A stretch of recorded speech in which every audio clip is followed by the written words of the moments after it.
Now to the upcoming elections. Former President Trump still front and center in American politics, especially in key Republican primary races. Newsy correspondent Nathaniel Reed shows us how those who defied Trump and their own party are paying political consequences.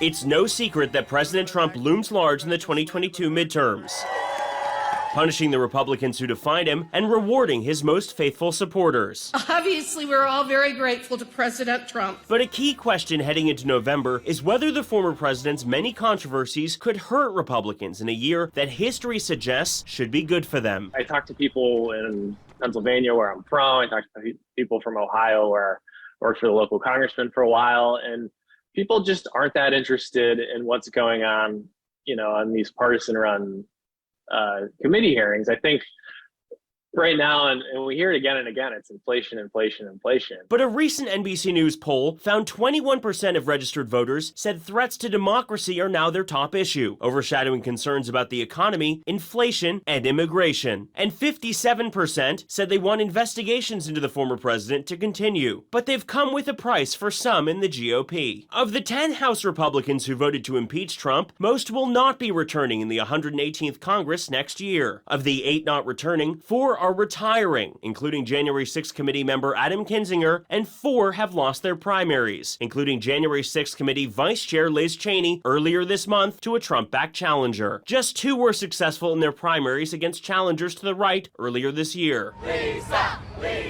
The one Republican senator to vote to convict Trump and face voters in 2022, Lisa Murkowski of Alaska, also survived her primary, but will still face off against a Trump-backed challenger in the general election. I think really what the November elections are going to come down to is how local each candidate is able to make their race.